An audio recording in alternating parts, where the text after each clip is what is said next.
the physical and our labs all turned in, like our shot records all turned in for. I would assume Walter said 4 weeks out from the start of clinicals. He said to do our background and all that, so I figured somewhere by there is probably a good time to have it in by. Yeah, they're going to need all that before they're going to turn you loose into the hospital. Okay. And then, we'll be turning you loose in the hospital, I think, around week 6 or 7 or 8, somewhere along in there. Okay. So it's going to get here sooner rather than later. So whatever paperwork you need to get in, documentation-wise, that sort of thing, I would not delay. Okay.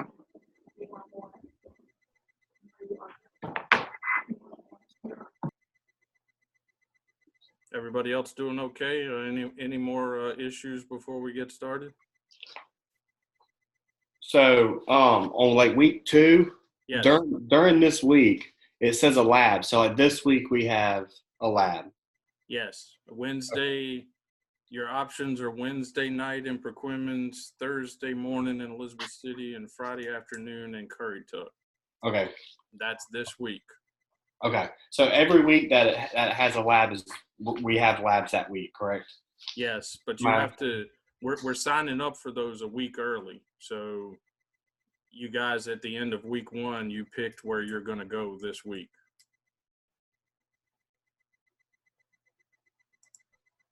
Does that make sense to you, Derek? Yeah. Yeah.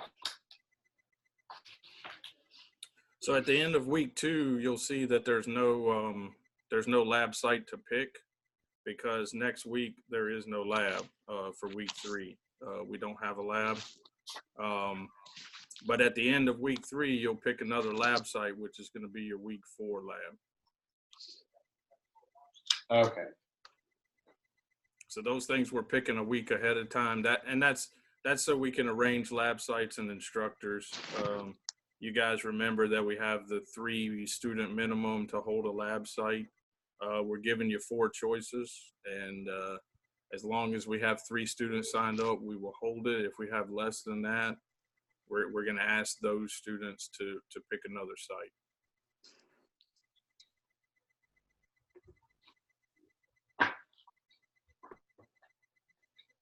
All right. Okay. Anybody else have anything? Can you see me, Who is that? Demetria? I can hear you. Not sure why it's not. I don't have a picture of you, but I can hear you.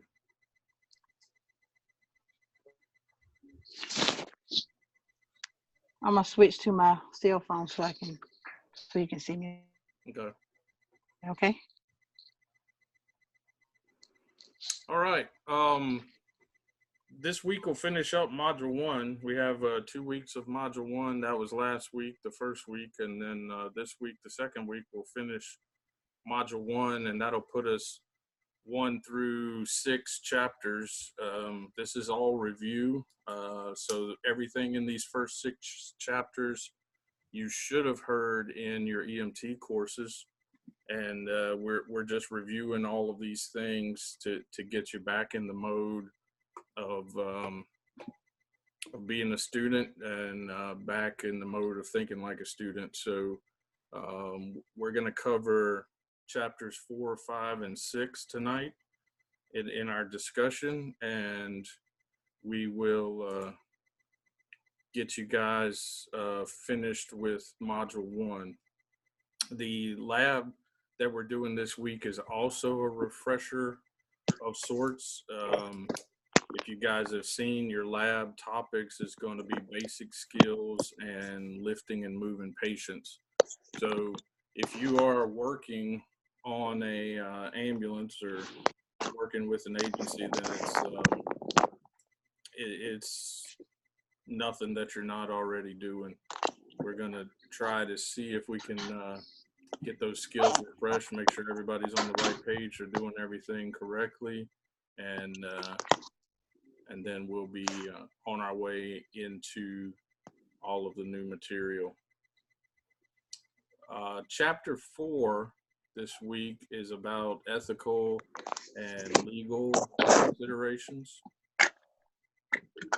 and it's always a fun topic when we start talking about legal stuff, things that we could potentially do and get in trouble for, things that could lead to lawsuits, firings. This has the potential to go disastrous for us. But I want to start our discussion about the ethical and legal chapter by talking about the types of law. So your book is going to cover 3 types of law, and that is administrative law, civil law, and criminal law. And they give a very good example that of something that would cover all 3 of those in one event. And that is an EMT wrecking an ambulance and killing somebody. So from the criminal side of it, the criminal law, the wrecking of the ambulance, if the wreck is the EMT's fault, somebody dies, that's a manslaughter charge criminally. The civil side of that is going to be the family of the dead person. They're going to sue in civil court. And why do people sue us in civil court? What do they want? Money. Money. That's right. In most cases, they're looking for money. In rare cases, they're looking for change, but in most cases, they're looking for money. So that's what the family is going to be coming after in the civil court. And then the administrative law side of it is going to be the revocation, most likely, of your EMT credentials. So that is an administrative law thing, because the EMS system in North Carolina is based on law from the North Carolina legislature. And so the state office of EMS will hold a hearing, and in most cases, they're going to take your credentials in that situation.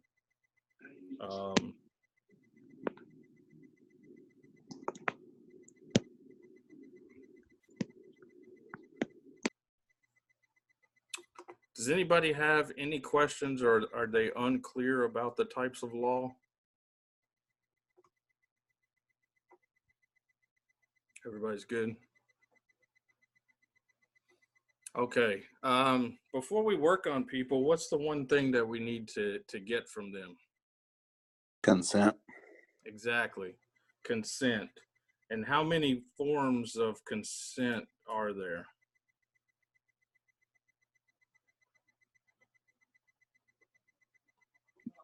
Anybody know? I think there's 4. 4? Keep going. What are they? There's informed consent, implied consent, they're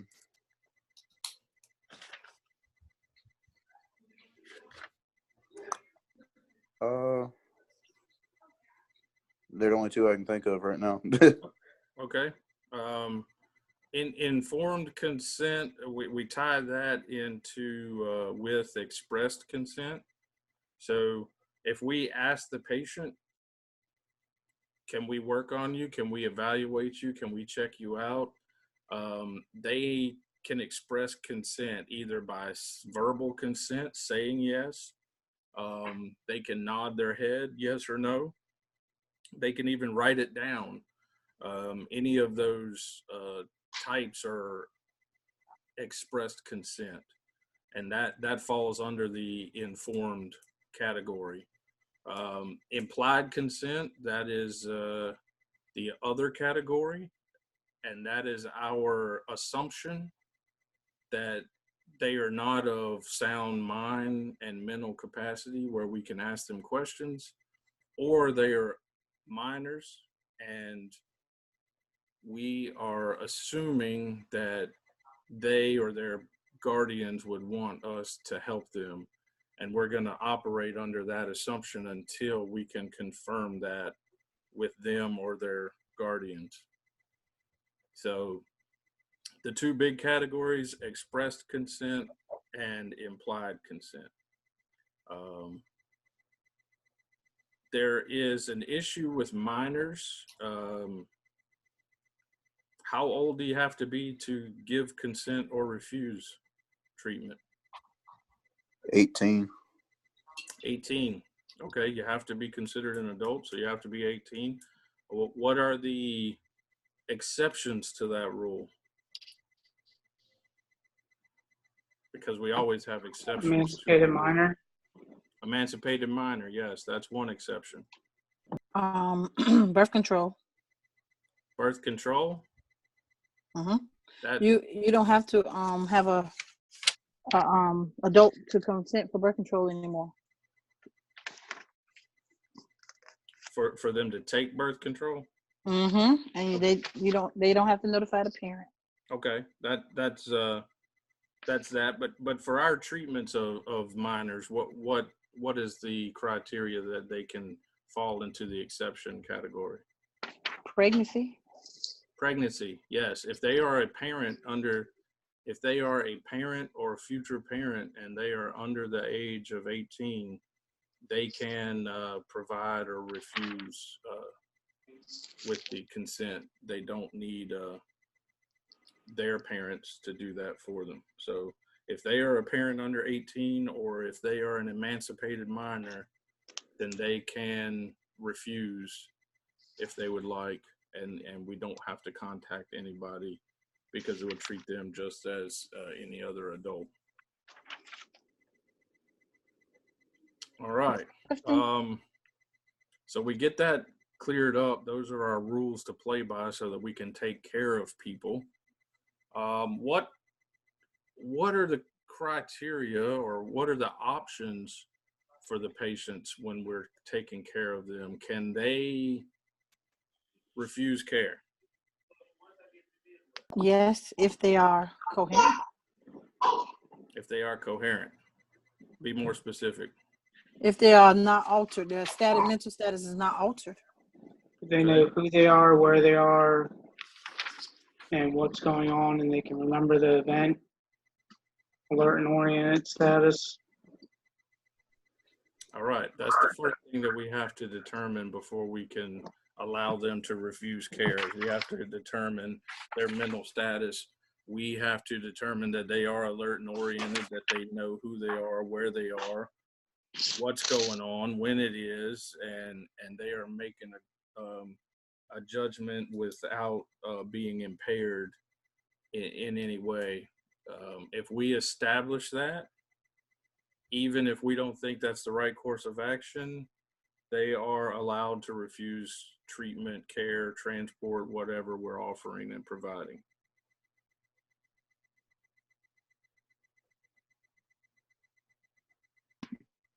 Okay. What are the other exceptions for our refusing our care or for us not providing care? Legal documents that we deal with? DNR. DNRs? Power of attorney. Power of Most attorney? Most forms. What's that? Most forms? Hmm. Okay.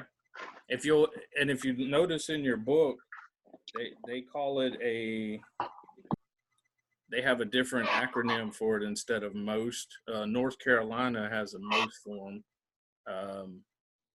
But the book identifies it as a physician's order, and it's essentially the same thing. So is everybody familiar with a most form? Yeah. All right. If you haven't seen one, you can look at these. They have them on the North Carolina OEMS website. you can see the DNR and the most form. It is, you guys know the DNR is a yellow or golden color form with the red stop sign on it. The most form is a purple form, and it is essentially like an a la carte menu for medical treatments. The patient can pick and choose what they want versus what they don't want as far as treatments go. They can choose IVs and IV medications. They can choose certain procedures. They can refuse other procedures if they don't want to be intubated or they don't want to be on a ventilator. If they don't want to be defibrillated, they can isolate all of that information on this most form. And the same rules apply as with the DNR. If they provide that most form to us, we will look at it, read it, see what it says, and that's what we'll do. It is a neat form for the patients. Demetrius said power of attorney. What's the issue with power of attorney? You can have more than one power of attorney. We went to a home that had two. So One was a power of attorney. which specific type of power of attorney do we need? The medical Yes, medical power of attorney. that's correct. It has to be the medical power of attorney. Mhm. The ordinary, everyday power of attorney that lets people handle their bank accounts and pay their bills and that sort of stuff does not cover during EMS calls. So they have to have a medical power of attorney so that they can make healthcare decisions for that person. You know what the problem's going to be when you go and they say, I have power of attorney, right? They don't have it on them. They can never show it to you. That's the problem. Most people that have the power of attorneys, that documentation is not readily available, like the DNR, the most forms. Most Mhm. people probably, once they get it handled at the attorney's office, they never see it again. So it's a difficult situation that it puts us in because we're trusting that they are who they say they are, and they can't provide the proof that we need to see that they are who they say they are.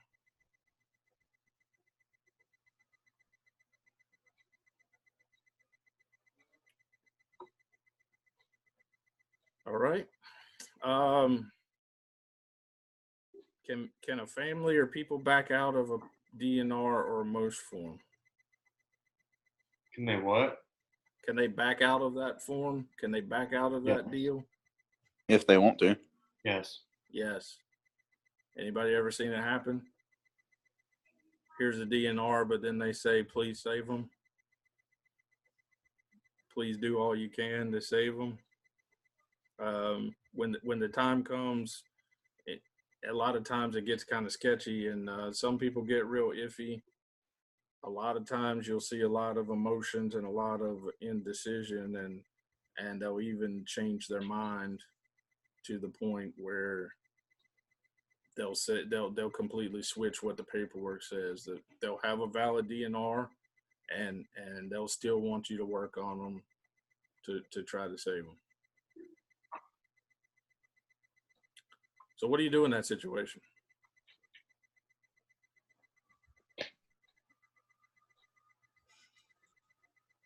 Follow the family's wishes. Yeah, that's usually the best. That's usually the best course of action.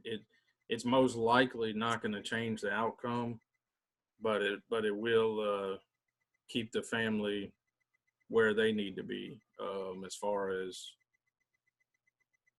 not having any hard feelings or even to the point of pursuing legal action against you. So if you're in that situation, I strongly encourage you, if you're the one that has to make the decision, and you have family members there, I strongly encourage you to try and accommodate their wishes or their change of heart if it's at all possible.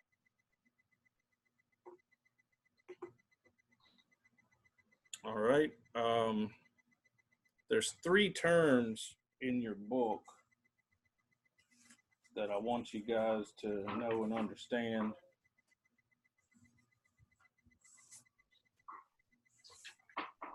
There's the term malfeasance, misfeasance, and nonfeasance.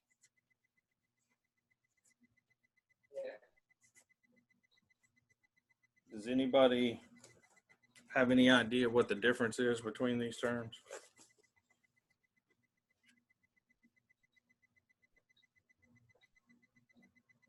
They're all legal terms.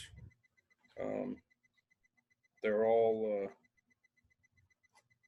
and in case you're wondering, they're all bad. So, malfeasance, if you haven't I know seen it, nonfeasance is the failure.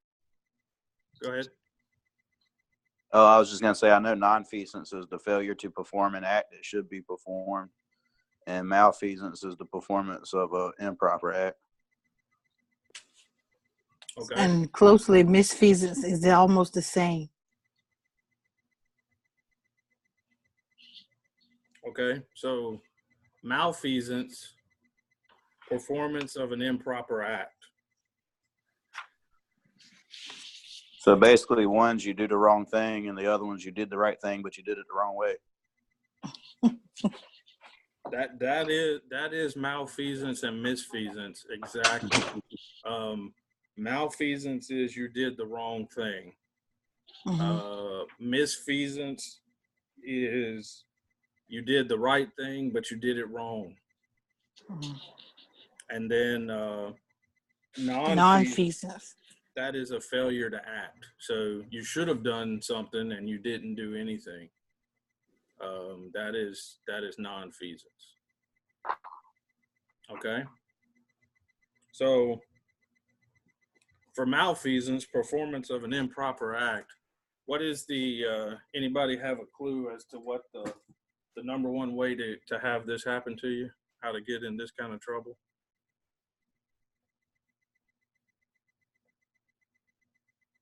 Not obtaining consent. Not obtaining consent. Acting out of the scope of practice. There you go. Acting out of your scope of practice. That's doing the wrong thing. So, and that's where most of the EMTs at whatever level they are get in trouble is usually doing something outside of the scope of practice. And that is the fastest and easiest way to get in trouble. Misfeasance, again, is doing something that's right, but doing it incorrectly. So if you're given some kind of medication, it may be the right medication and you're doing the wrong dose or the wrong administration route, then you did the right thing, but you did it wrong. So anybody want to take a medication misstate that's the most popular?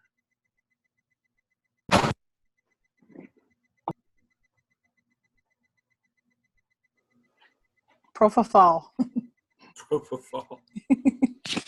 Michael Jackson.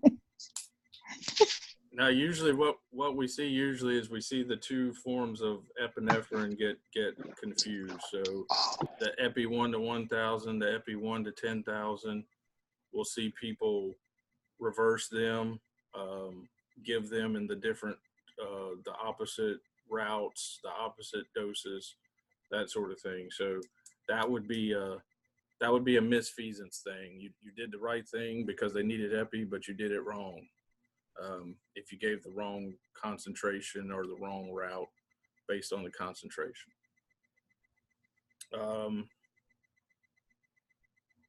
Somebody have an example of nonfeasance?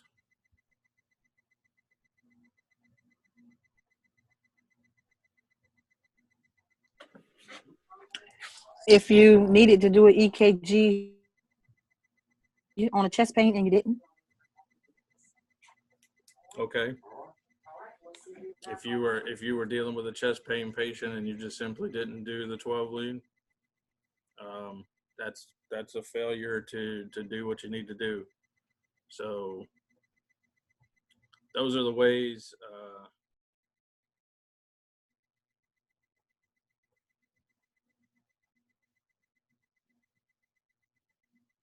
Is everybody hearing me okay?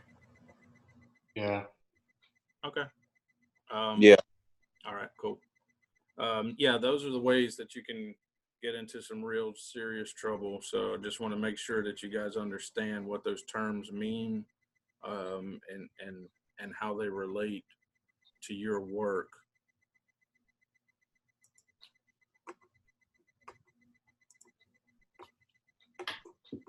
I'm going to throw up something on the screen here just so I can keep track of myself. I think we've covered all of these.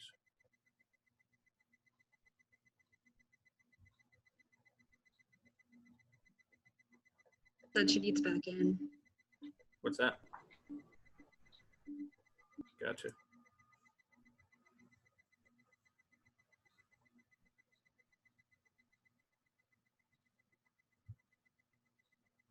Okay, let's talk about scope of practice for a minute. Since we said this is probably the biggest and fastest way to get yourselves in trouble, as you're venturing into the AEMT world, do you guys know what the new skills that you're going to be allowed to do with this scope of practice? Anybody give me one? Innovations. Innovations, IVs? IVs, IOs. IOs.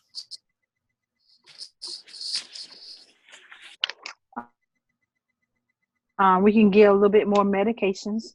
Okay, you're going to get a list of a new list of medications that you'll be able to administer as well. Anything else?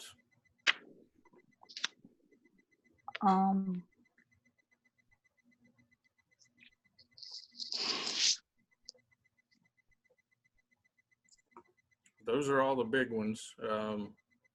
You're gonna get new airway management skills. You're gonna get IV and IO skills. You're gonna get a list of medications that you'll be able to do. So,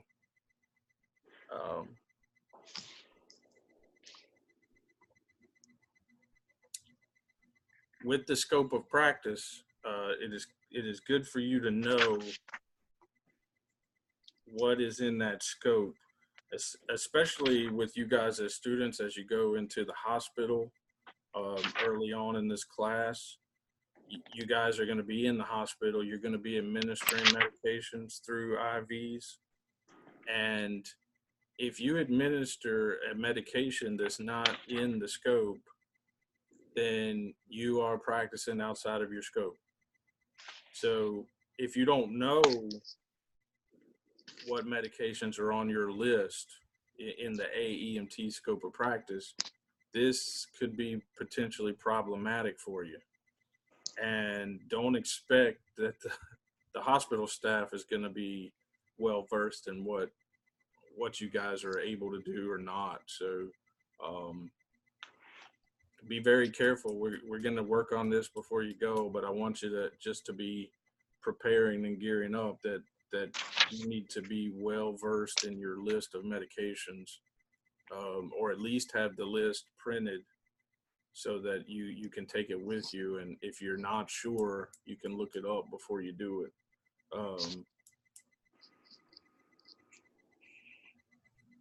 As we do that.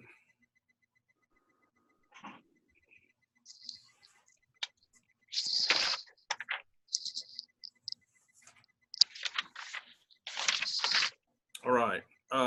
One of the helpful hints that I want to give you before we move on to the next chapter is, if you guys look in the if you guys look at the PowerPoints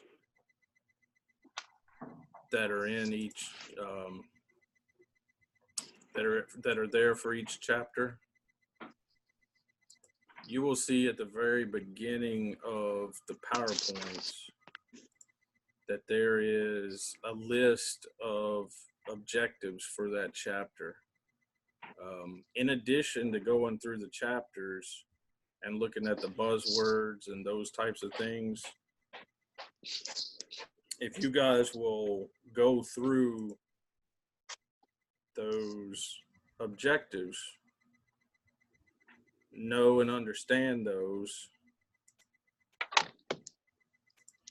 that's going to help you tremendously when it comes time for these module exams. That'll give you the criteria that they're going to base a lot of these test questions on. All of the test questions are going to be directed towards these teaching objectives.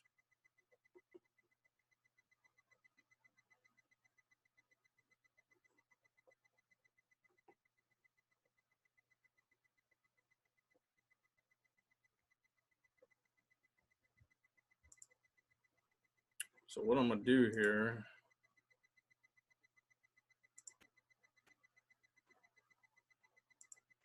you guys should all be able to see this chapter 4 PowerPoint. So these learning objectives that are on here for this chapter, these are all of your teaching objectives, and this is where all of your test questions are geared. So you will see that there's 21 different teaching objectives for chapter 4.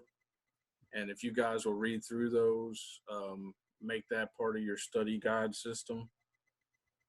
And I think that that will help you tremendously if you can read those and understand what those topics are. That'll help you when it comes time for the test.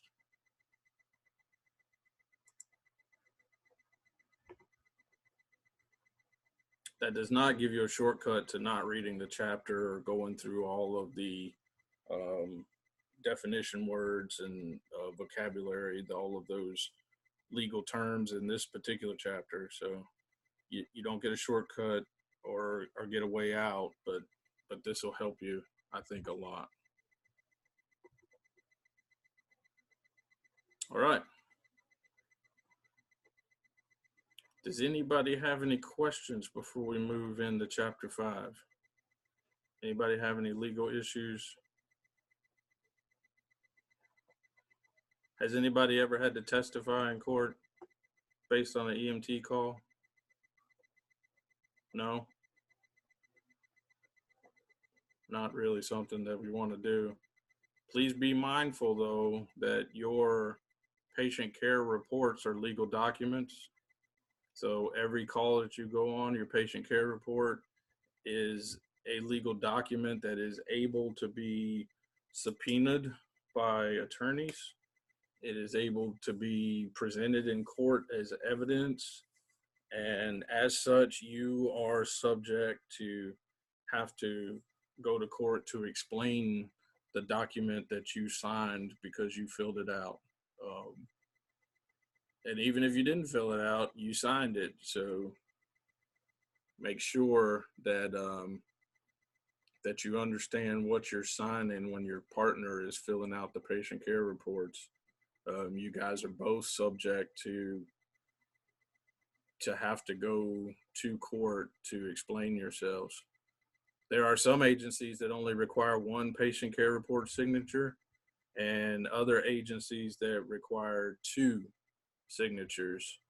So if you're in the agency that only requires 1, you might have a little bit of a defense if you didn't do the report and the report sucks. But if you're in an agency that requires both signatures, then you're on the hook as well. So be careful with that. All right, guys. Let us move on then to chapter 5.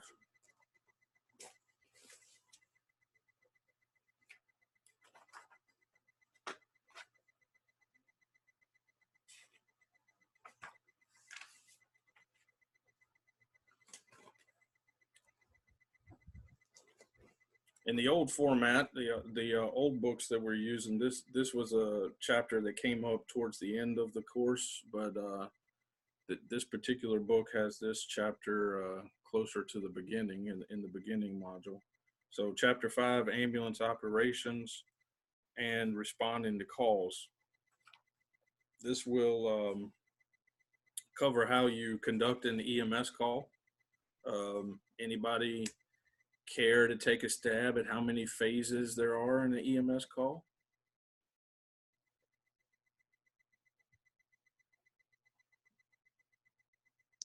I'm gonna say 6. You're going to say 6. Way to go, Zach. You've been reading the book.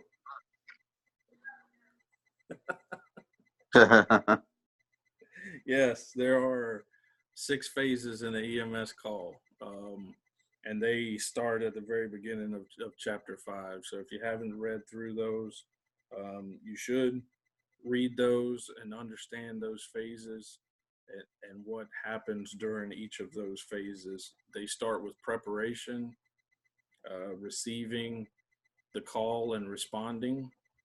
Then you have on-scene care and preparation for transport. That's the 3rd phase. Transporting the patient is the 4th phase. Transferring patient care, and then your terminating of the call. Those are the 6 phases. So in the 911 system, these phases are all met and performed based on speed and efficiency. We are looking for quickness in the response. We are limiting on-scene times for patient care, and then our turnaround at the end when we're terminating the call is all based on speed and efficiency, so that we can get back in service as quick as possible. They do talk about non-emergency calls and interfacility transports. And if your agency is performing those and you're part of that, then you'll know that the speed factor is not always a case there.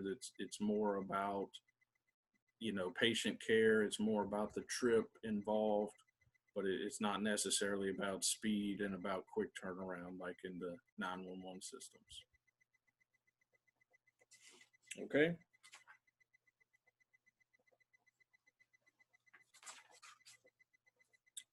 There's a good deal of information in this chapter. One of the things they talk about is the different types of ambulances. So if you're familiar with the different types, there's 3 different types of ambulances. You have type 1, type 2, and type 3. Currently, what has been the norm for the last several years, most people have been in type 3 ambulances.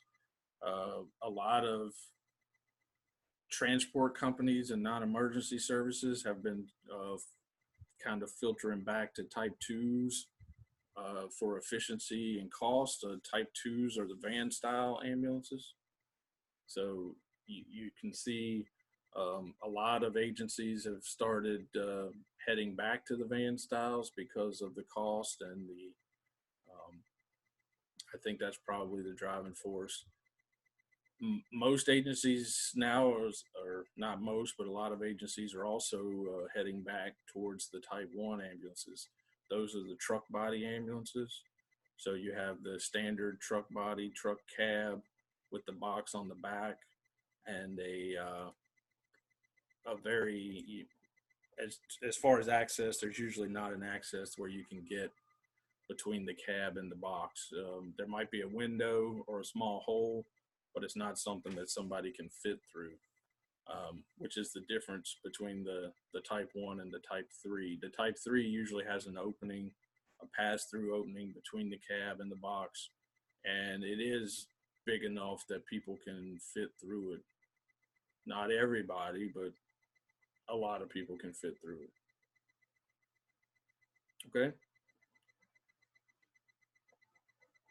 So those are the types, the 3 types of ambulances. If you are running that van style cab with the opening between the 2 seats that goes into the back, that's a type 3, and that's probably the most popular in this area.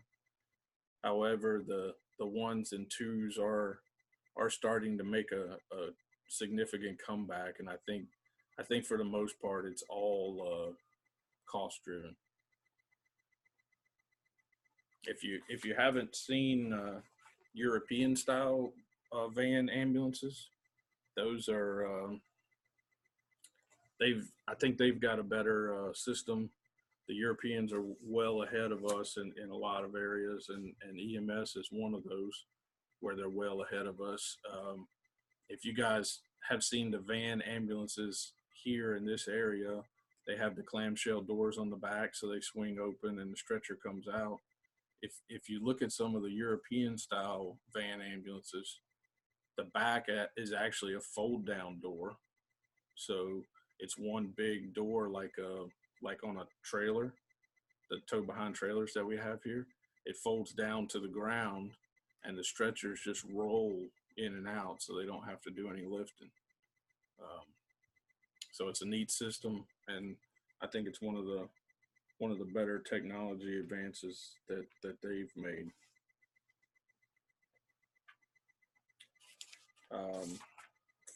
A big part of this chapter is driving. They talk about how you can drive. They talk about emergency driving. They talk about driving with due regard. We always bring up the phrase driving with due regard. Can somebody give me just in your own words what driving with due regard means? Like coming up to a stop, like intersection, not just blowing through it, but kind of slowing down, not coming to like a complete stop, but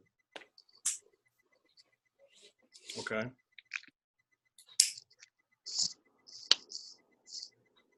Anyone Watching else? your speed, Okay. watching your speed while you're on your way to the scene. Okay. Watching out for everybody else when you're on the road. Okay. I like it. All right. This is being mindful of others. So we're driving with a purpose because we need to get somewhere and we need to get there as quick as we can. Not running people off of the road just because you're running lights and sirens. Exactly. We need to get somewhere. We have a purpose. We need to get there quick, but we also have to be mindful of everybody else on the road and their safety as well as ours. So not blowing through intersections. We need to make sure everybody knows we're there and everybody's letting us through. Speed is always a factor, right? Two things that are always a factor when accidents happen, and that's speed and alcohol. So it's one or the other, right? Sometimes both, but one or the other. So in EMS accidents, it's probably always going to be related to speed.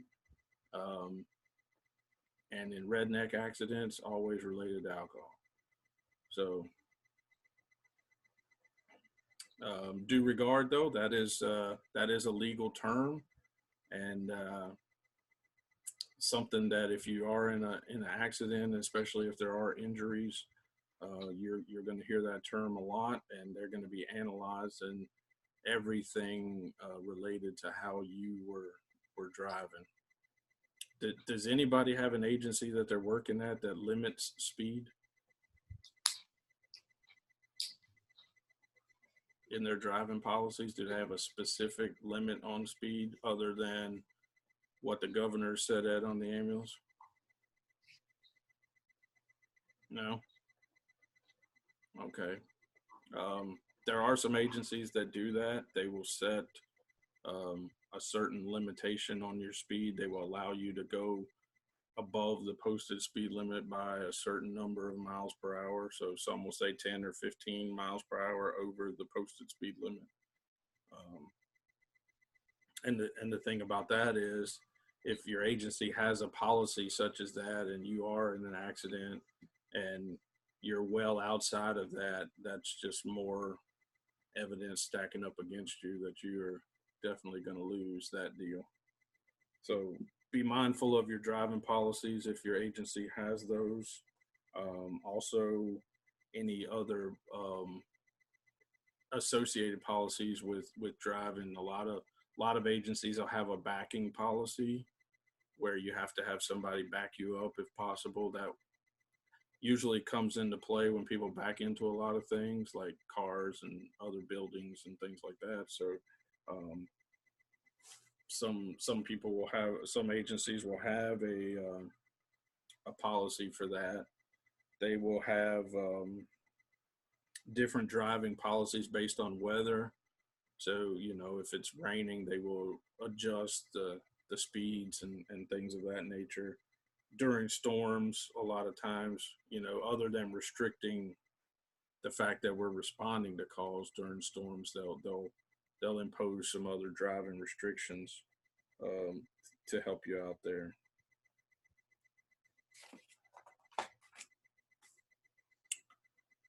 Let's talk about pros and cons of responding with lights and sirens for a minute. What are some pros to lights and sirens?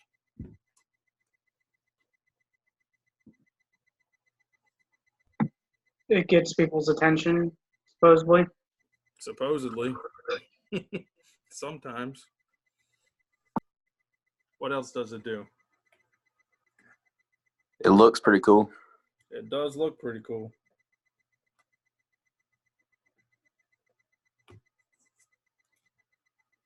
It looks cool, makes a lot of noise. Hopefully, the whole purpose of it is to get the attention of other drivers.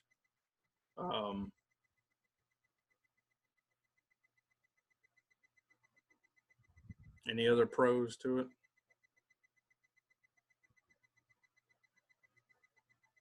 Well, it's easy to locate it. If like for instance, we were on a call, we could see where the ambulance was located, but we couldn't find the path to get to where they were.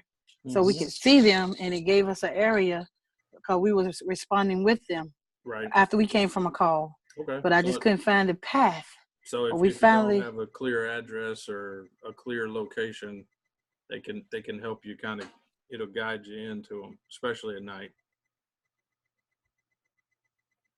All right. So the whole purpose of the lights and sirens is to aid us in our speed. It's supposed to make our response faster. We're supposed to be able to get where we're going quicker than normal traffic. So by doing those things, by looking cool, by getting the attention of the other drivers, hopefully we can get there a little bit quicker than we would if we didn't have them. So what are some cons to lights and sirens? Sometimes it attracts too much attention. Sometimes it scares the other pedestrians on the road or other drivers on the road, so they freeze and stop as we're responding. That's true. The other people may not be prepared, or they kind of don't know what to do. So it could cause a little bit of confusion as opposed to helping us get through faster. It may actually slow us down a little bit.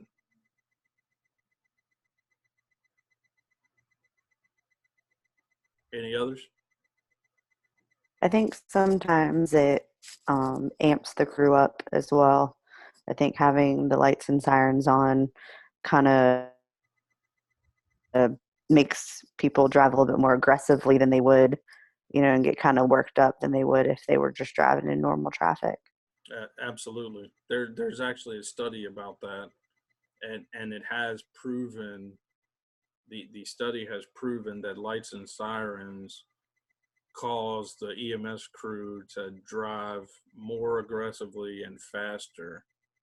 And so, and in the fire world, the sirens are different. We use the mechanical siren on the fire engines, and the study showed that as long as the mechanical siren stayed fairly low, that the driver was not so aggressive, but the more that siren ramped up and the higher it got, the more aggressive and more faster the driver was driving. So it does definitely give us a little adrenaline rush, right? That's why we're in this business to start with, to look cool, drive fast, blow through intersections.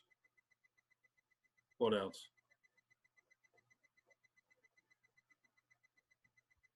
Any other cons? So we confuse and scare the drivers. We are driving more aggressively. There are other studies that they're looking at now about the difference between driving with lights and sirens versus without, and responding to calls. So that they're aggressively looking at trying to show that the lights and sirens is not making a huge time difference. So you may in the coming future see, especially if you have years left in this in this line of work, you may see some adjustments coming to responding with lights and sirens. Right now, there's a lot of agencies that are doing tiered responses, and the 911 center is deciding how to respond to the calls. So if you're in one of those agencies that has that feature, that they give you the priority response, and then that determines whether you are responding lights and sirens or not. So they're already making some adjustments. You may see some more adjustments along the way. Okay. So if you're responding lights and sirens, some situations that you may face while you're driving where you need to kind of back off or turn that stuff off,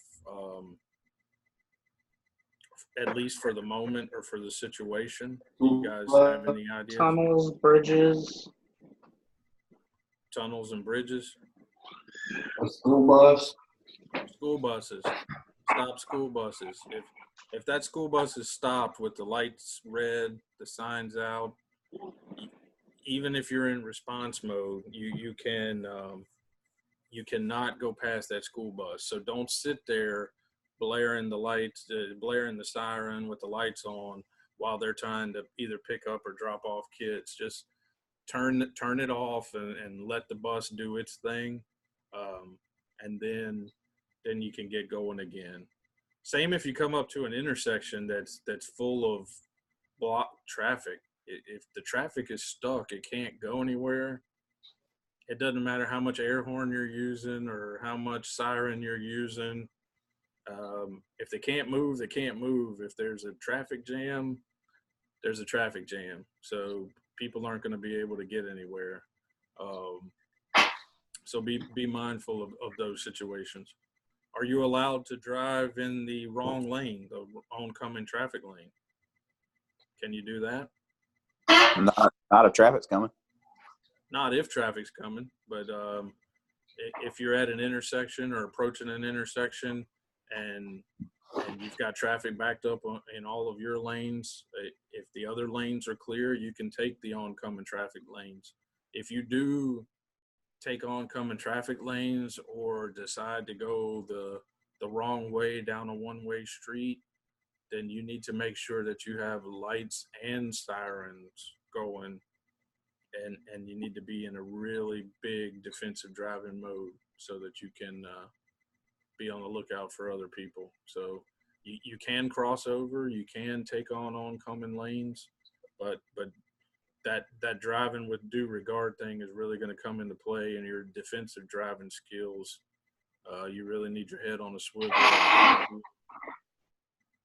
react to people pulling out or coming around the corner or something like that. So, but that's the essence of this chapter. It talks about the driving. It talks about emergency driving. It talks about defensive driving, and and your skills and abilities. It also talks about scene parking.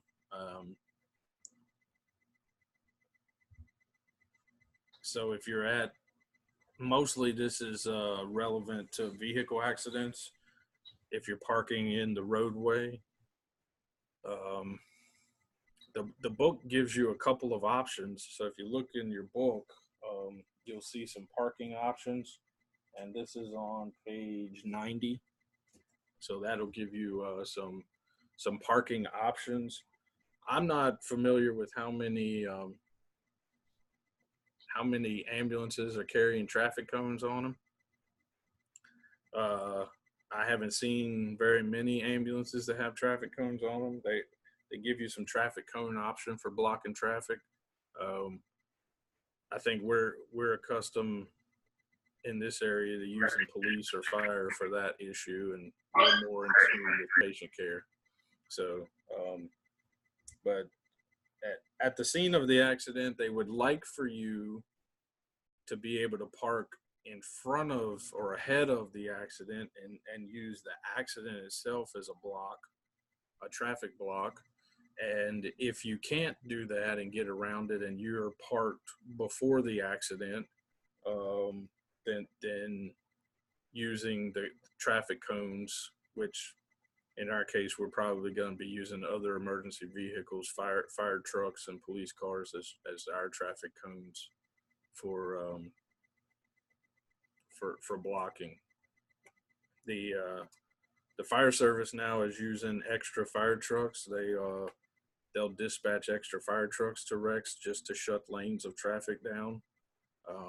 So if you're out on a multi-lane highway or an interstate, there'll be one or two fire trucks that are dispatched to the accident, and there will be other fire trucks that'll be farther down the road before the accident, and they will just be angled in the lanes, shutting lanes down. So rather than putting out, like if you're in Virginia, they got those nice little DOT guys that come by and put out like 5,000 cones and flares and flashing signs, and they can shut an interstate down in about 12 seconds once they get there. But everywhere else, you'll see that they're just they're using fire trucks, and they're putting them out there and shutting lanes down and moving traffic over with those. So we don't have a lot of multi-lane places, more than 2 lanes, so in one direction in this area. So it's not a big deal that we can shut one or both lanes down for that.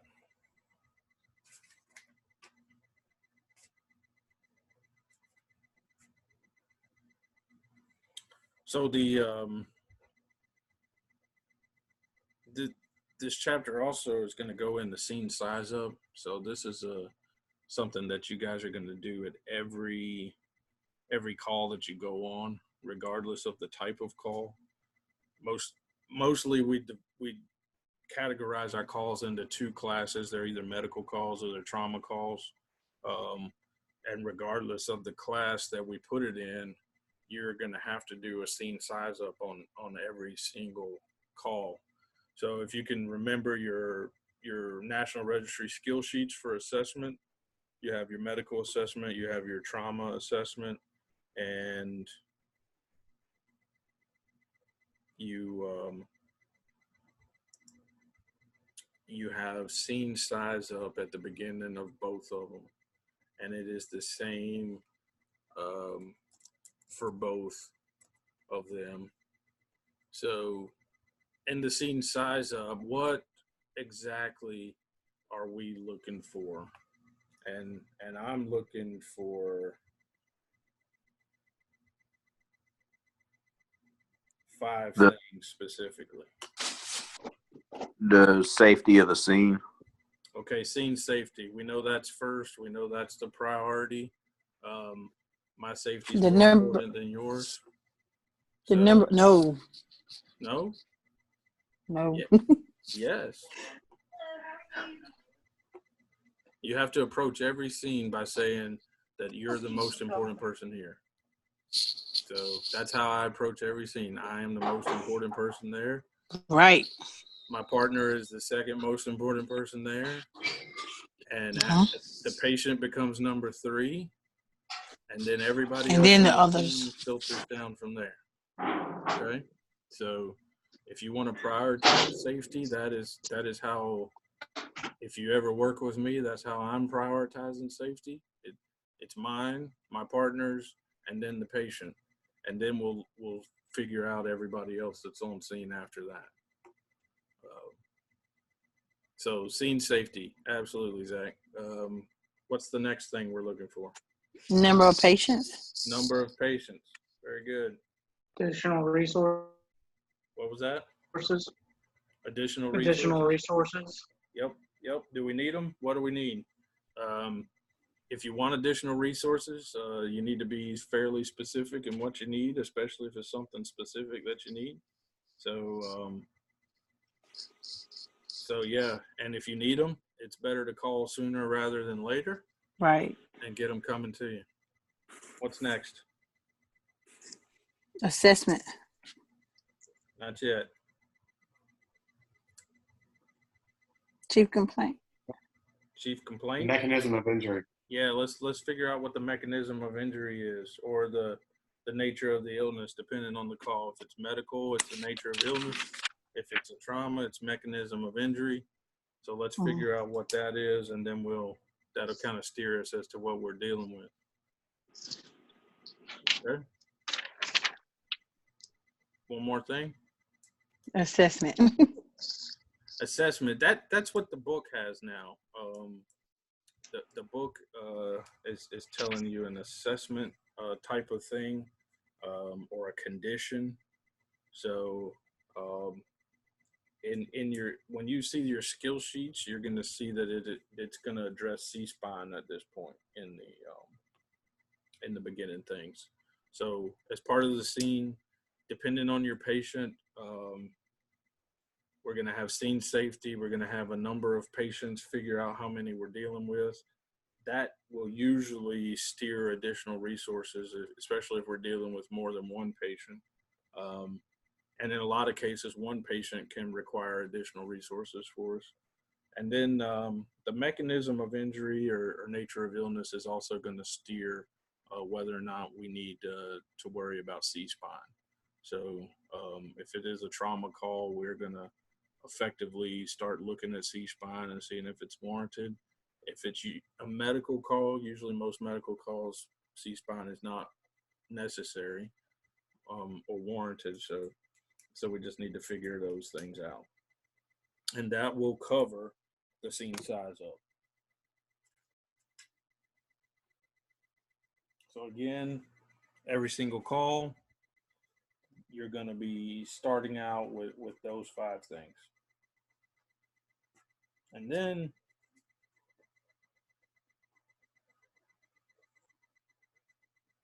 your book gets into this section of lifting and moving patients.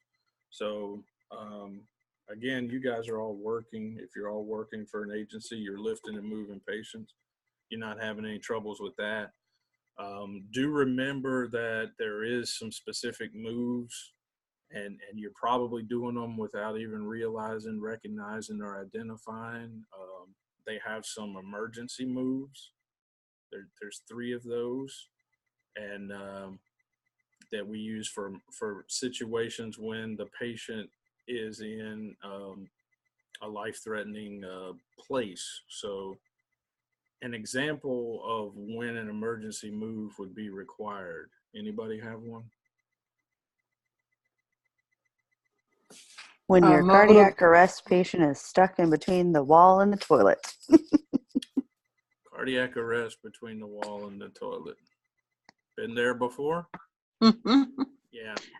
So we need to move them, and we need to do it quickly. And we're going to do that. What's another example of when an emergency Trauma move? patient involved in a vehicle accident. What's that? Patient in Trauma patient involved in a vehicle accident. Okay. What makes that an emergency move? If there's a fire, Vehicle's on fire, absolutely. Then we're going to want to get that trauma patient out of the vehicle very quickly, like right now, rather than waiting for them to be packaged. We're going to move them right away. So if the vehicle's on fire, if the patient suddenly deteriorates to a point of going down to nothing, we may make some moves in an emergent form.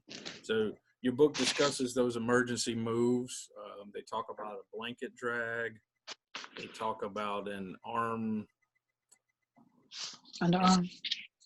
armpit drag, armpit and forearm move. So they've got a couple of different moves that they have there for those emergency type situations. So if somebody's dead and we're going to work on them, then we need to move them now. If they're in a situation where there's a fire, we need to move them now. Those types of things, we're going to get them to a place. If there's somewhere where there's gunfire, Mm. then Leave them there. No, I'm leave them kidding. there and move yourself now. Yeah, so we need to move something now. Most likely to probably be ourselves. So those types of situations. They also talk about the regular moves. So moves when we're not in a dire rush. They talk about using draw sheets. They talk about just a standard 2-person lift, or using the different boards, the long spine board, the scoop board, those types of things, stair chairs. So that is what you're going to be facing in your labs this week, these different moves. So I would encourage you to refresh on these moves and what's involved with these devices. If you don't know how to unfold that Stryker stair chair and fold it back up, that would be a good thing. We're going to do it, so you're going to get your hands on it, and we'll use it and show you, so you know where all the red handles are and everything that makes it move, besides just throwing it and watching it fold up when you throw it across the yard because you can't figure out how to fold it up. You know what I'm talking about. You've seen it or done it. So that's what we're going to be doing. Lifting and moving patients, using a stretcher, using a long board, using a scoop, stair chair, KEDs, those types of things. The trauma stuff is in play too, because it's part of those basic skills. So we'll be looking at all those different moves, draw sheets, different drags and carries, so that you guys will have a chance to pick each other up without dropping each other and moving them around. Okay. Any questions about all that good stuff?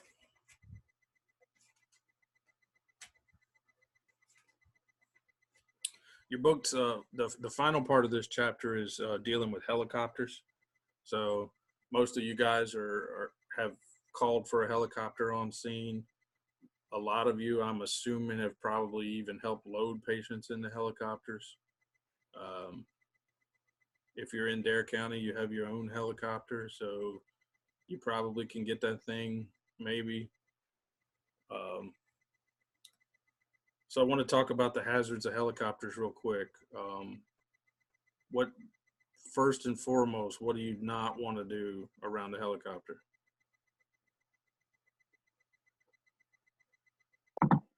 Just walk right up to it, wait for it to be signaled from the pilot. Exactly.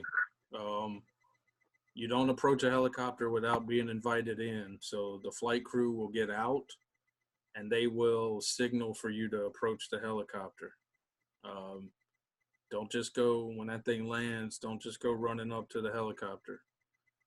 In particular, and very specifically, stay away from anything that's spinning. Most likely the top rotor is going to be over your head and out of reach of your head, hopefully. do know that those blades can flex in the wind. It's probably not an issue for the medevac helicopters because they usually don't fly when the wind's blowing, like some of the bigger military helicopters. But do know that those blades do flex, and they can dip down in the wind gust while they're turning. So there's some range of motion there in the form of feet, where those blades can flex as much as 2 or 3 or 4 feet up and down while they're spinning. More importantly, the tail rotor is the one that gets people. So if you back into that thing, you're done. It's going to cut you in half. It'll chop you up and chew you away. So it doesn't care that you're an EMT that saves the world. It's still going to cut you up. So stay away from the tail rotor. If you've ever helped load patients before, what you will normally see is the flight crew. One of the flight crew persons is at the very back. They're at the back, and they keep you from going back towards that tail rotor. That they stand behind you. They won't let you get any further back than where you need to be. So you'll actually help load the patient in the aircraft, and then they will guide you in, guide you out, and keep you while you're back there from backing up too far into that tail rotor. So be careful of those things. If you are dealing with hills, which we don't have a whole lot of in this area, be mindful of the rotor blades with their relationship to hills. If the helicopter is on a hill, approach from downhill to uphill, not the other way. If you approach from downhill to uphill, the prop should not be a problem. If you're approaching from uphill to downhill, you stand a good chance of getting to the props before you get to the aircraft. So make sure that you approach from the downhill direction going up. That is the most important thing.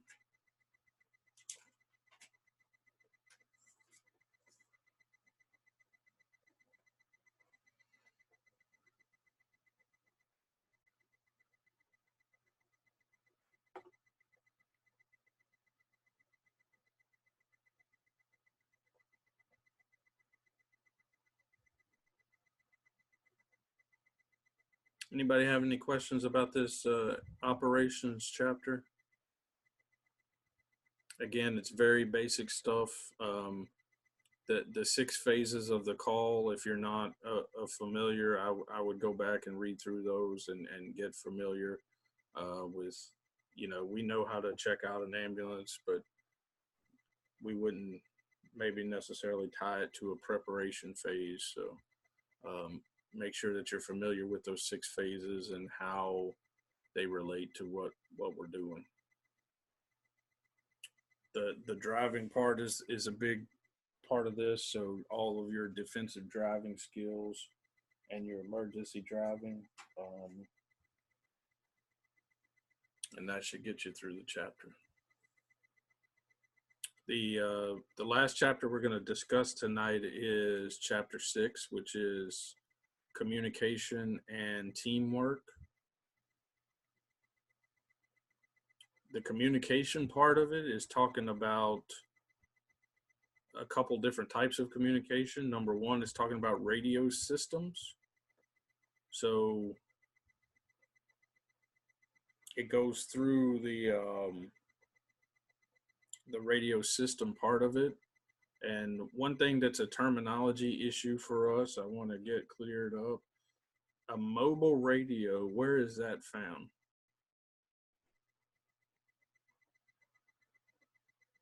In the units. Yes, those are mounted in the units. Every ambulance has a mobile radio in it.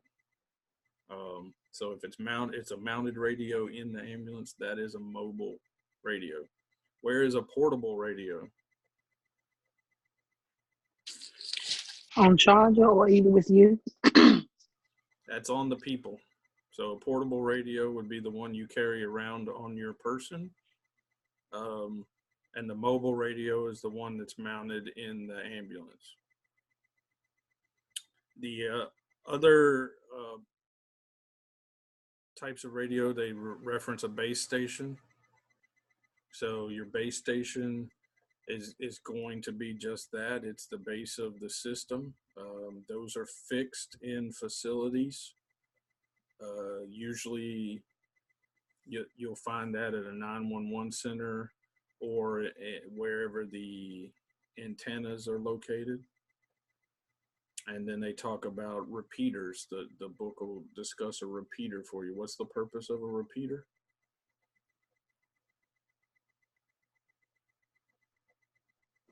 To make sure you get it right.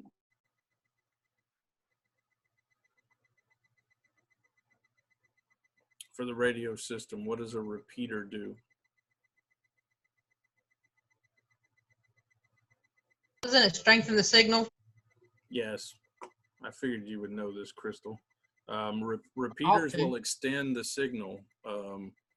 So they are, think of it as a booster or an extender.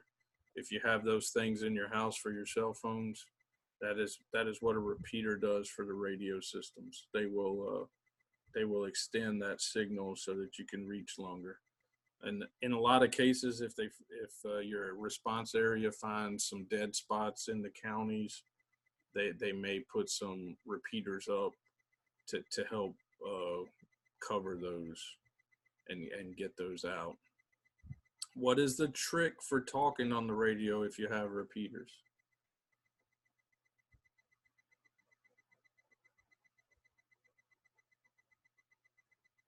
You have to wait after you press the button. I think it's a certain number of seconds that you'll usually hear like a beep or a.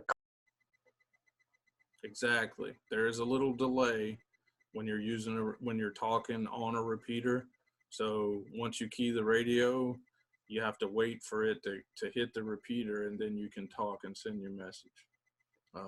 So that is the trick. If you start talking as soon as you key the radio, then the first part of that transmission won't be heard. Good deal. Okay.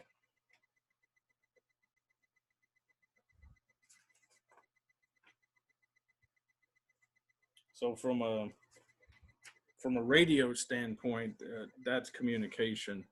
What about with a patient? How's communication with a patient? What are some issues that we may run into with patient communication? Language barriers. Language barriers. Yes. If you're not multilingual, you could be experiencing a little issues with folks that don't speak English, correct? What's some other issues besides language barriers? If the patient is have a deficit, like they're deaf. Exactly, just like they're deaf. Especially if you don't know that they're deaf, right? I use this example a lot because number one, I find it funny, and number two, it's very relevant to this specific thing. I watched an EMS crew at a motor vehicle accident get beat up by the patient, who happened to be an old lady, because they were trying to evaluate her and assess her and work on her, and they were having issues communicating because they did not know that she was deaf. So she could not hear and understand them, and they did not know that she was deaf, so that the communication breakdown was tremendous. And she was fighting them off for all she was worth because she really didn't want any help. And they just had no clue until a bystander clued them in that knew her and told them that she was deaf. And once they knew that, then things got better. But it just took a little bit for that to happen. So very relevant. So language barriers, physical deficits for the person, the patient. What else?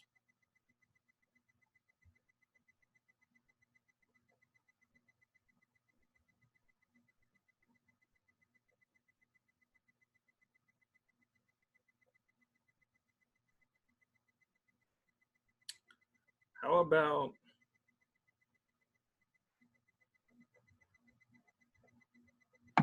Religious views. Some cultures, they like you look at them the wrong way, or you touch them, handshake the wrong way. It's all game over from there. okay? Robin says cultural differences. Let's talk about that for just a second. Cultural differences. How does that play into our assessment and treatment of people? So, oh, sorry. Go ahead. Go ahead. I was just going to say, like in some cultures, female patients cannot be touched by a male provider because they're only allowed to make physical contact with their husbands.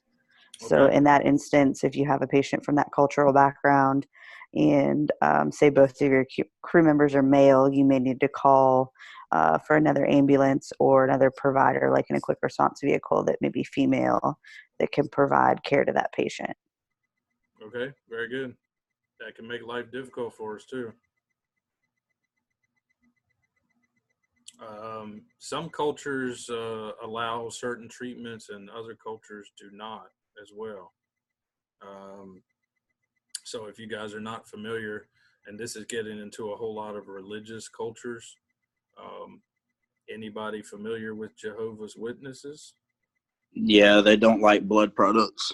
They will not accept blood transfusions.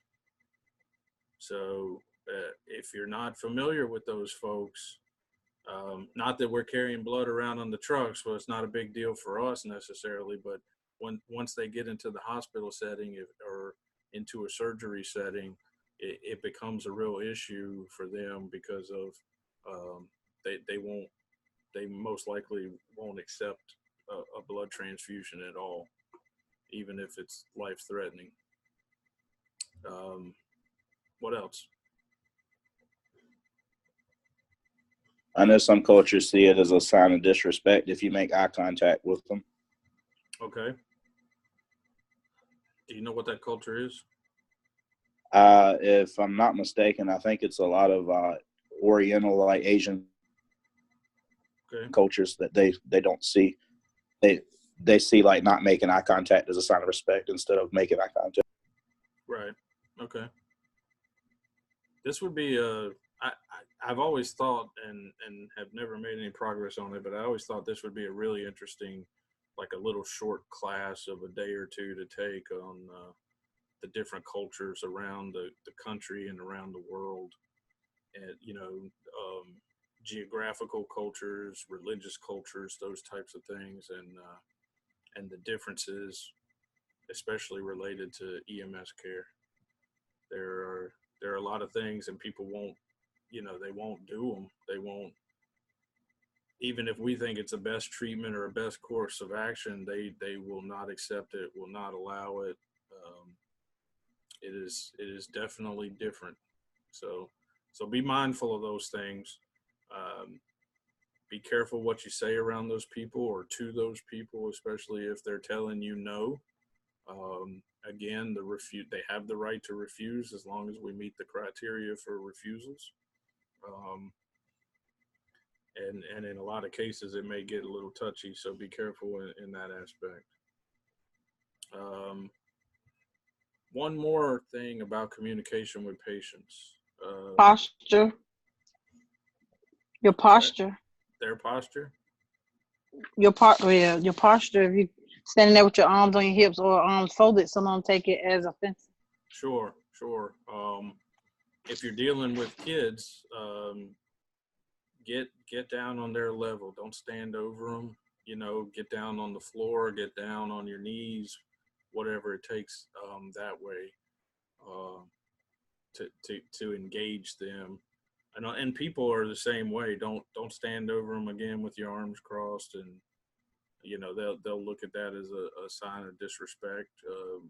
Come down and make, if they're not one of those cultures that are offended by eye contact, come down and make eye contact with them if they're sitting or if they're even on the floor.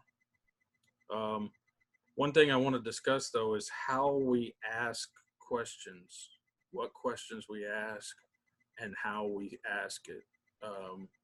Because interpretation can make a tremendous difference. All right. If some of you may have heard this story before from me, but again, it's very relevant to how things are asked. I went to an EMS call one night that happened to be an assault call, and supposedly the lady was assaulted by her boyfriend. So to set this up for you, it's 2 to 3 o'clock in the morning. The patient is a frequent flyer that we deal with quite a bit, and she loves her vices. So she loves her drugs, she loves her alcohol, she loves to fight. That's the way she is, and we know this. So when we get on scene, I have a female partner. She's a female patient. The sheriff's department is already there. And she's outside walking around. She's agitated. They just wanted her evaluated because she was, complaining of being choked by her boyfriend. So my partner, instead of the patient is explaining to us what happened to her. And what my partner meant was, do you have any other injuries? What my partner said when she was finished explaining what happened to her, what my partner said was, is that all? Now, what she meant was, do you have any other injuries? That is not what the patient heard. And that is not what the patient interpreted. The patient interpreted and heard, is that all? Like, are you kidding me? Are you serious? Kind of thing. So she became very angry, and then she assaulted my partner by shoving her through the bushes. So the way we ask questions and what we say when we're asking questions can have very different outcomes than what we are intending. So be mindful of that when you're asking questions, especially the people that are already upset or the people that are prone to being aggressive. That is a lesson that I learned that night. So unfortunately for my partner, she was shoved through the bushes. She was not injured. The patient is okay. The patient was arrested. I determined after that the patient did not need any care from us. So she was arrested and went with the sheriff's department. But just be mindful in communicating. It's not only what you say, it's how you say it, or the words that you choose to use when you say it.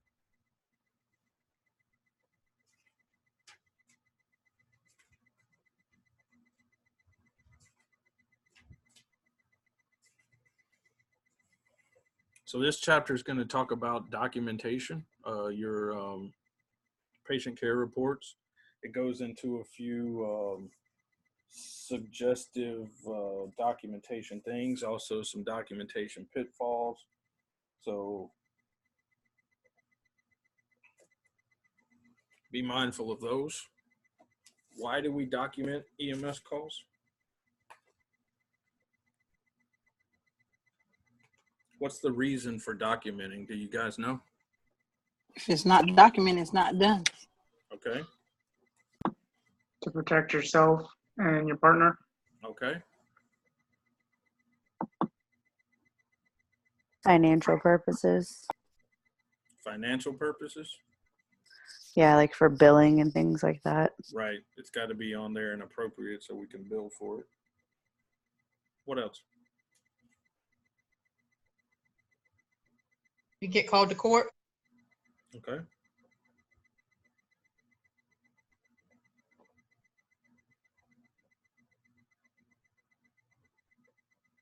What does your agency use these patient care reports for? Do you know what they're doing with them? Research. QA. Oh, Quality QA, assurance. yep. Okay. QA. That's all I was about to say. All right. So there's QA, which is one, and then somebody said research. Is that right? Yeah. Okay. Go with that. Is that you, Derek? Yeah. What kind of research are we doing with this? Studies. And what are we looking at potential outcomes Like being? how different medications work for different things. Okay. Positive. All right. In a lot of cases, your agencies may be looking internal data and statistics. They can use these to support adding staffing. Use these to support adding stations for different types of response or response areas. So QA, you guys hit on that. They're definitely going to be looking at that. They're making sure that your skills are up to date, that you're following your protocols, that you're doing treatments appropriately. So those things that we're doing on a more broad scale, state level, national level, what are they doing with these reports?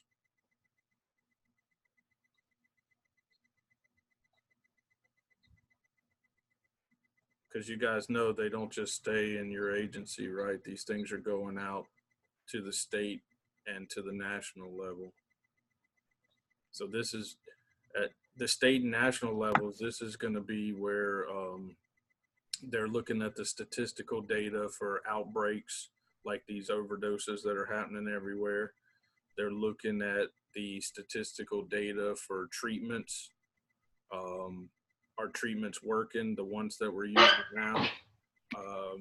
Right now, there's some people doing some studies and doing some trials, right? I know Perquimans and Pasquotank are in that ketamine trial right now. Is Dare County doing that as well? They're doing the ketamine too? Yes, sir. The state has opened up this ketamine trial, and they've authorized certain agencies that are willing to participate to use ketamine for a couple of specific circumstances or patient treatments. And so they're looking at this patient care reports and data to see if it's working the way they expect it to work, or if there are some changes that need to be made. Do you have something, Chris? No, sir. Okay.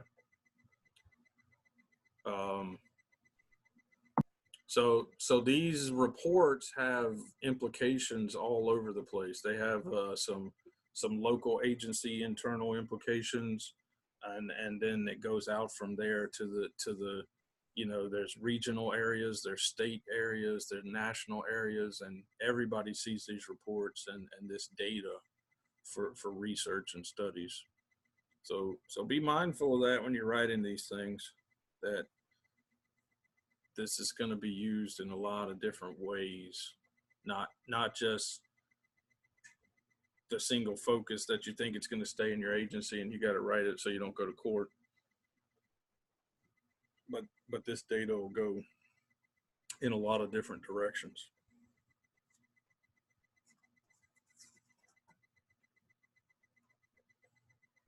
All right. Do we have any questions about communications?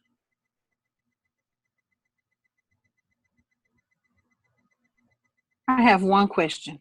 Okay. So are we not using the 10-4s, those codes like that, 10-4 or something like that? No, 10 codes have gone away. This is a post 9/11 thing. After 9/11, a national incident management system was created. So that's the NIMS that you've probably heard of. Mm-hmm. And most everybody is required to do 4 NIMS classes, which is NIMS 100, 200, 700, and 800. They're all online, and a lot of agencies require those. Mm-hmm. So 10 codes are no longer used. They, in the NIMS system, they want plain English. They want a standardized communication form that everybody can understand. 10 codes vary agency to agency and state to state. So when you have a multi-agency, multi-jurisdiction response and these large-scale disasters where you have agencies responding from multiple states, like after hurricanes or right now in California with the wildfires, they want to be able to communicate. So that's the beauty of the 800 system, which is why a lot of agencies are switching to the 800 system, because it has so many available radio channels that you can dial up and plug into, as opposed to the VHF or UHF systems where they have to be pre-programmed into your radios. With the 800 system, you can switch channels very quickly, very easily. They can give you a channel to switch to. You can plug that into your portable and off you go. You're talking to them. So that's one of the reasons that they made that change, and a lot of people are going to that. But yeah, no 10 codes anymore. It's all plain English. So they used 10 codes for privacy. They didn't want people, all the extracurricular listeners that have scanners. They didn't want them to know what was going on. But now it's all plain English so that the responders can understand.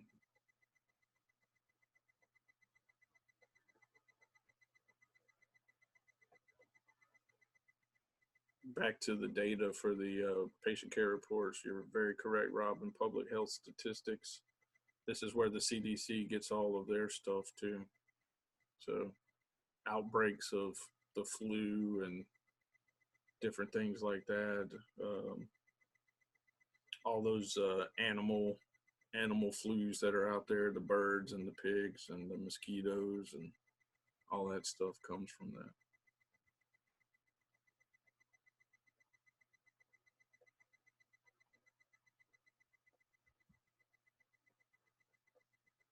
Okay.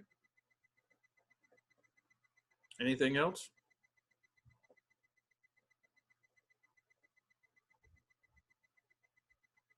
All right, guys, this starts off week 2. So you have your week 2 assignments. There is a discussion at the end of this week. You'll have a discussion assignment where you need to write a very informed response to that discussion. And again, you have one lab site that you need to attend this week. There's 3 options for you. There was not enough people for the Dare County site, so we will not be holding the lab site on Thursday in Manio. So the 3 sites are Perquimans Wednesday night, starting at 6. Elizabeth City Thursday morning, starting at 9. And Currituck Friday afternoon, starting at 1. Okay. So you all should be signed up for one of those 3. And if you're not, then you need to make sure you get to one of those 3 sites. If you were signed up in Manio, switch over to one of those 3 sites. If you've had any trouble submitting week 1 assignments, please try to get those in tonight. Week 2 is officially started, so all the week 1 stuff needs to be turned in tonight. If you can't submit it through my courses or through email, try to simply take a picture of it with your phone and shoot it to me that way. There's should be a lot of technology options for you to get it to me. Okay. Does anybody have anything else before we go?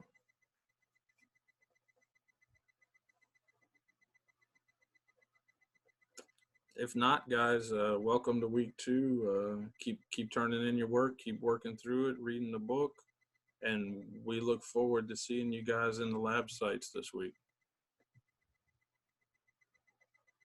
All right. That's all I have. You guys have a good night. Thank you. Thank you. You're welcome. You too.